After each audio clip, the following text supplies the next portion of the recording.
So if your website isn't climbing the Google rankings like you'd hoped for, then there's a good chance that thin content is actually holding you back. And it happens more often than most people realize. Basically, your page looks fine on the surface, but it doesn't actually give people what they're looking for, which means that Google pushes your rankings down further. So in this episode, I'll break down the 3 reasons why your thin content is hurting your rankings and show you how to fix it fast so your site can start getting noticed again. If you're new here, I'm Josiah Roche, and I've helped my clients drive over 8 million organic visits to their websites by creating content that Google actually loves. Thin content was one of the biggest ranking killers out there, but luckily it's totally fixable, and I'll show you how. So let's dive in. Number 1 is thin content really doesn't match what people are searching for, aka their intent, right? So when people search for something on Google, they're not really just killing time. Sometimes, but most of the time not. So they're looking for something very specific, answers to their questions, or a specific solution to a problem they have. So if someone types in like best HVAC repair near me, they want more than just a generic explanation of HVAC services. So they're hoping to find more details like your service areas, customer reviews, pricing information, or a deal that you have, a simple way to book an appointment, some FAQs, all that kind of stuff. But if your page doesn't provide that, they'll immediately leave and then find a competitor who does have that and has more answers to their questions.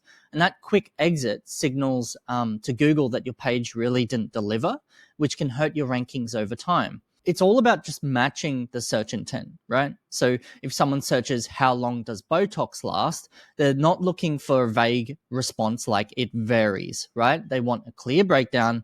Maybe you explain how it typically lasts like 3 to 6 months. Maybe you explain factors like it affects, longevity, or tips to make results last longer and stuff like that. You could talk about all that kind of stuff so you go deeper. Tools like Answer the Public or Google's People Also Ask and tools like Hrefs and things have this, can show you what questions people are actually asking around that particular topic.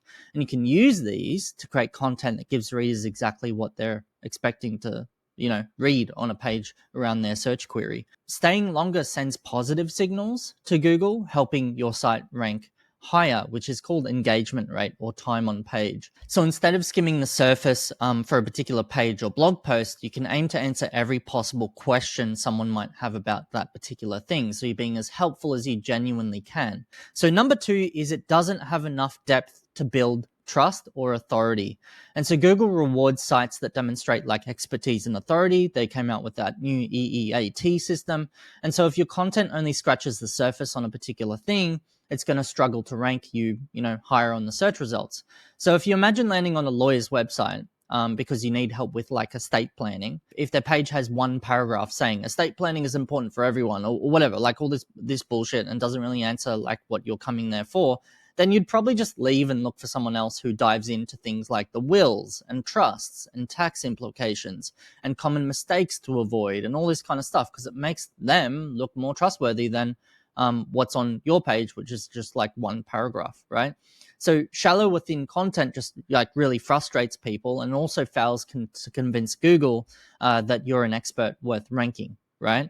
So try adding more depth because it shows Google and your audience that you actually know your shit, right? So take the example of a HVAC company, right? So writing about choosing an air conditioning unit, instead of saying like pick a unit based on your home size, you go a bit deeper than that. Explain the differences between like central air, ductless systems, window units, and you can break down the costs, energy efficiency. You can go into maintenance requirements and all that kind of stuff. You can even include a quick comparison chart or a real life story. Like we recently helped a family in a 3-bedroom house choose a ductless system because it saved them $200 a year on energy bills, something like that. It goes much deeper than anyone else is willing to go.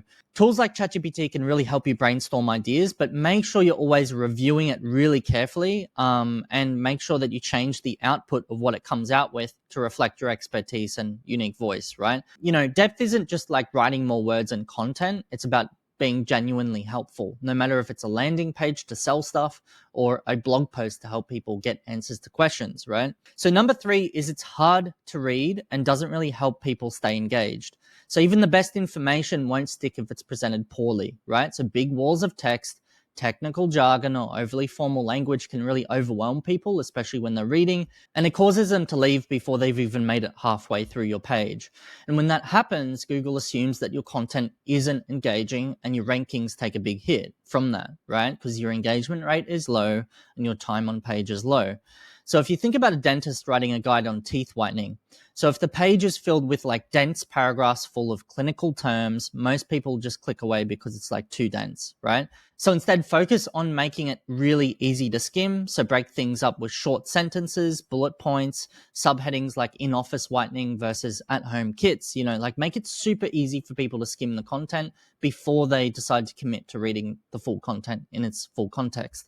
This makes your content feel less like a textbook and makes it more helpful like a conversation, right? A tool like Hemingway app is really important for this. Basically, you can copy and paste your content into Hemingway and it will point out all of the complex sentences and suggest ways to simplify them and tell you the reading level, right?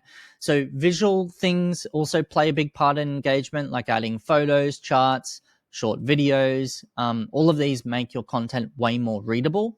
For example, if you're a plumber explaining how to fix a leaky tap, you can include a step-by-step guide with images or a quick video demo of how it works, right? And these help people understand the process a lot better than just text alone, and helps them keep them on your page for a lot longer, signaling to Google that your content is valuable.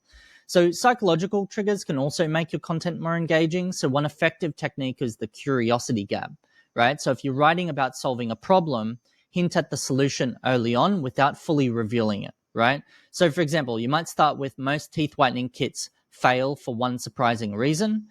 Keep reading to learn what it is, right? So this is another way to keep people hooked.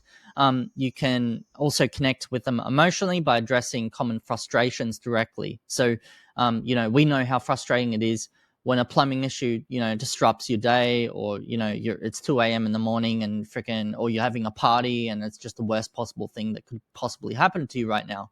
And this is why our 24/7 emergency services get or emergency plumbing services, I should say, get the job done right the first time, all this kind of stuff. Like you can use problem, agitate, solution and stuff for that. So little touches like this can make your content way more readable, keep them engaged, and obviously turn them into future customers if it's compelling enough. How do you actually bulk up your content fast? So start by finding your thin content pages, or pages under 500 words in most cases. And tools like Site Behavior or Google Search Console can help you find these pages with low word counts and high bounce rates and minimal organic traffic, right? So because you're looking for high bounce rates and low engagement rates and low time on page.